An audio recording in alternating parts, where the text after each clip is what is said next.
A 1 million pranams to all the Shuddha Brahmas who are hearing this video. This is my third video. A book I am reading from the book Upadesha Amrutam, written by Malayalam Swami Varu. Just as materials, cotton, etc., are placed under a glass lens which is directed towards the sun, are burned by the rays of the sun focused by the lens, so also a firewood of material instincts and tendencies existing in the minds of those sadhakas whose minds are turned Godwards with a deep concentrations are burnt by the fire of wisdom.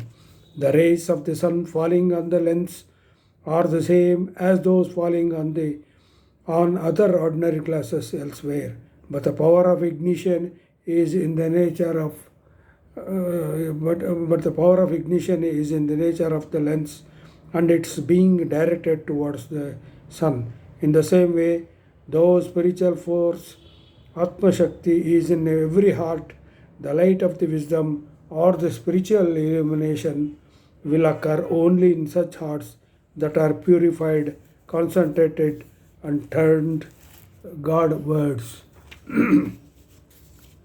Just as a pin pricked at the back of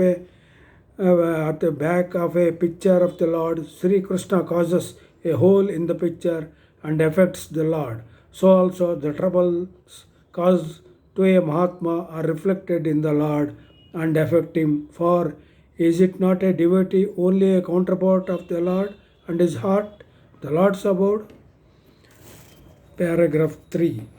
Just as a big stone having undergone many changes at the hands of the sculptor and being carved by him is at the last transformed into a God's image and is worshipped by many people, so also a materialistic person, having offered himself at the feet of Sadguru and being sternly disciplined in spiritual practices, is at last transferred into a worshipful Mahatma.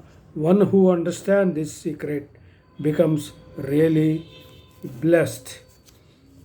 Chapter 4, friends, chapter 35. Friends, you have seen the valuable currency notes of various denominations. You are exchanging coins for the currency notes not because of the fine paper but because of the government stamp and promise to pay the amount noted on the paper. In the same way, you should honor sadhus not for the show of their outer dresses, caste, creed, and asrama, but for the merits of the inner purity and God realization. Just they are not deceived by the color stamps and prints of the soap cover paper, mistaking it for a currency note, so too you should not be deceived by the outer appearance such as dress, caste, and asrama. Chapter 36. As the three bodily numbers, Vata, Pitta, and Shleshma nadis of a chronic patient are constant by changing minute by minute, so the three gunas, Sattva, Raja, and Tamas, are ever changing. Therefore, the aspirant should ever be vigilant, have an eye on the tendencies, and check them at the very beginning of the by Sravana and Manana, hearing and contemplation, like an able doctor, prescribing the necessary medicines carefully to check the will turn of the nadis in the patient. If the sadhakas are careless, they are sure to get into troubles. Chapter 37. We can have the yield of sugar cane or indigo plant only when the juice is taken out at the proper time. If it be out of time, it becomes useless. In the same way, we should try to receive initiation and realize the Atma only when we are youthful and physically strong. If that proper age is missed, our life will be waste. Chapter 38. The spiritual practice of an aspirant whose physical, vocal, and mental activities are not in tune are all useless. How does a light burn when the burner and wick are at different places? Chapter 39.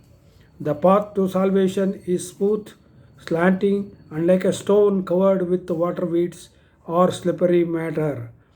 Remember that the path is very dangerous to tread, for many a sadhaka tumble on it, though they are careful. Salvation is in the hands of such a aspirant who concentrates his mind always on God, speaks of God always, and does divine service always. These are verily the devotees who have Trikarna Suddhi, purity of mind, speech, and deed. This is the first and foremost way. The second course is acting with pure motive, word, and deed. This is better. The third is the desire to do holy works and to have a holy talks and actually performing holy works selflessly with great faith and exertion. This is also good. These sadhakas also will become pure in a short time. 40. Sadhakas who practice speaking out exactly what is thought of in their minds and doing exactly what is spoken of are purely spiritual. They are least material, practicing the harmonious blending of the three karanas, thought, word, and deed, is verily the tapas, the yoga, the practice of all righteous deeds, and the hearing and contemplation of Vedanta. Don't forget this. This is merely the art of harmonizing the triputi, known, no knowledge, and the known, or the seer, the act of seeing and the seen. The sadhakas devoid of this nistha cannot attain the highest realization in spite of all the other practices. Paragraph 41.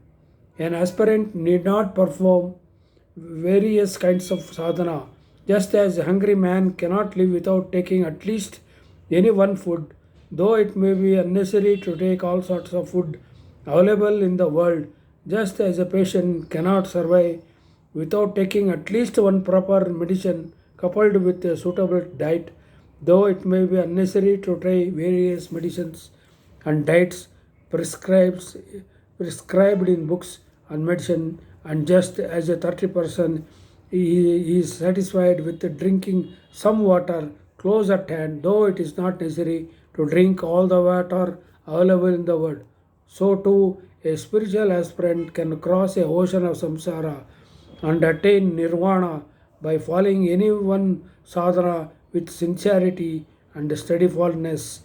Though there are various sadhanas prescribed for the attainment of spiritual realization.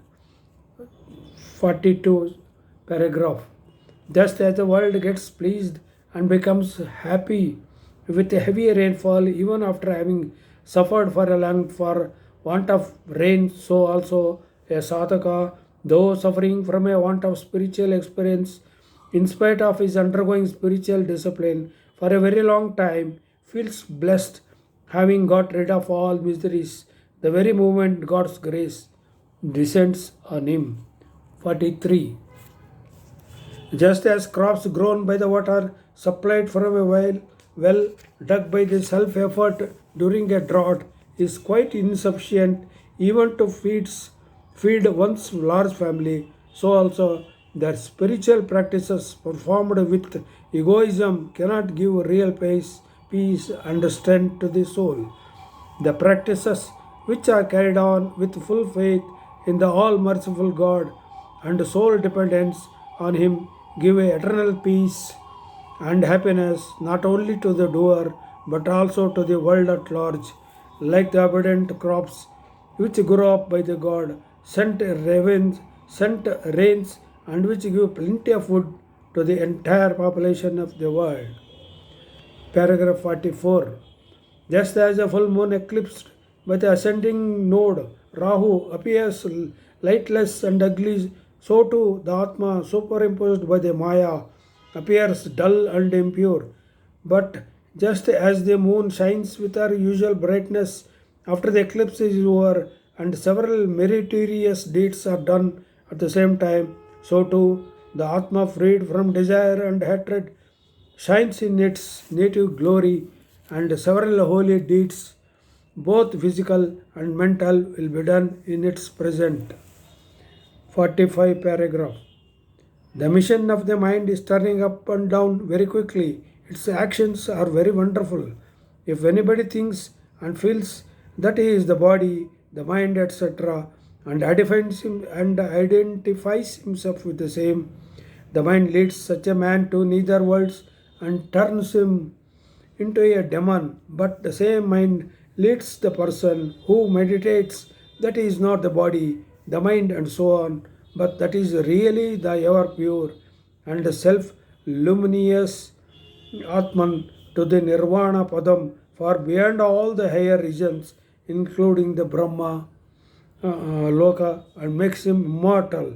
Know that a yoga is no other than the subjugation of the mind. Thank you, Masters.